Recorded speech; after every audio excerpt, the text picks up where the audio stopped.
grand emprunt, vous avez été particulièrement efficace puisque vous avez obtenu 4,5 milliards, comme vous le précisiez, pour l'économie numérique, sur les 2 milliards qui sont dévolus au contenu et, disons, à l'immatériel. Quelle place pour le logiciel ? Alors, ce sont 2,5 milliards qui sont dévolus au contenu, aux usages, aux pratiques. En fait, la façon dont ça fonctionne, c'est qu'il y a 4,5 milliards qui sont entièrement affectés dans un fonds pour la société numérique. J'ai beaucoup insisté sur ce titre qui pour moi est assez symbolique parce que je trouve que les termes économie numérique sont un peu étriqués par rapport à la réalité de ce que représente le numérique.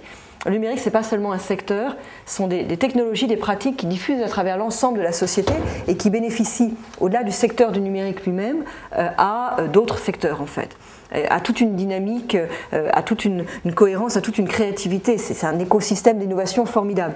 Donc ces 4,5 milliards sont dans le fonds pour la société numérique, à l'intérieur de laquelle il y a 2 lignes budgétaires, en quelque sorte ce qu'on appelle 2 actions en termes budgétaires. Une action de 2 milliards pour faire en sorte qu'on avance très très vite vers le très haut débit pour tous en France, et une action de 2,5 milliards sur les usages, les pratiques, les contenus.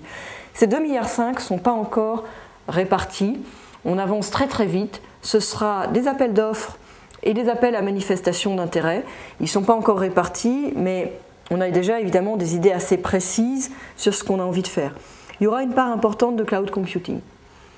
Parce que le cloud computing, c'est vraiment l'esprit du grand emprunt, des investissements partagés qui peuvent diffuser de la compétitivité à travers l'économie française. Donc, il y aura une part importante de cloud computing, mais il y aura aussi une part sur les technologies amont, celles qui servent à l'ensemble du numérique, mais qui sont un petit peu en amont des développements d'aujourd'hui. Et puis, il y aura une part sur des choses plus thématiques, de la e-santé, de la e-éducation, le numérique en ville, par exemple, le télétravail, sans oublier bien sûr la numérisation des contenus, qui est un sujet un petit peu différent. Il y aura quelques critères très simples d'attribution de ces fonds, indépendamment du fait que ce sont des procédures extrêmement ouvertes, extrêmement transparentes, pour garantir qu'on fait la meilleure place aux projets les plus innovants, qu'il faut parfois aller chercher un petit peu plus loin, parce que justement ils sont les plus innovants, pour garantir aussi qu'on fait la meilleure place aux PME. Parce qu'on sait bien que dans les processus un peu fermés, avec des dossiers très compliqués à élaborer, en fait, ce sont les grosses boîtes qui ont le temps, la capacité de pouvoir faire le travail, et puis les PME en fait sont mal servies.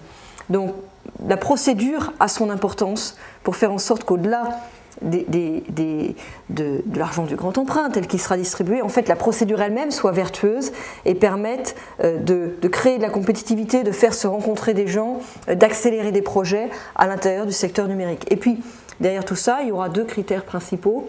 Le premier, c'est la création d'emplois. Il ne s'agit pas, par exemple, de numériser quelque chose pour numériser, dans le seul objectif de numériser. La question derrière, c'est quel est le business model, quelle est l'activité pérenne qu'on va pouvoir développer, quelle est la capacité qu'on crée, qu'on amorce ainsi. L'argent public, voilà, a vocation à servir à ça, à servir d'amorçage en fait, de démultiplicateur. Donc il y a la question voilà, de l'emploi, de l'activité en France, et il y a un autre critère qui sera celui de la création d'actifs, parce qu'il s'agit bien d'investissement et non pas d'un simple guichet de subvention. Et donc les instructions du Premier ministre sont qu'en face de l'argent investi, il soit créé des actifs. Ça peut prendre la forme de participation en fonds propres, de participation capital, de prêts, enfin ça peut prendre plusieurs formes, mais nous souhaitons créer de l'actif. Donc les PME logiciels sont bienvenus dans ce... Ah ben, les PME logiciels, c'est très clair, sont un des cœurs de cible, si vous voulez, de la part numérique du grand emprunt. Pas forcément de la part infrastructure, le milliard de déploiement de la fibre optique, à l'exception de quelques-unes d'entre elles, elles sont peu inconcernées. Mais en revanche, oui, dans les 2,5 milliards usages, contenus, pratiques, les PME logicielles sont aux premières loges, enfin, elles sont les premières concernées.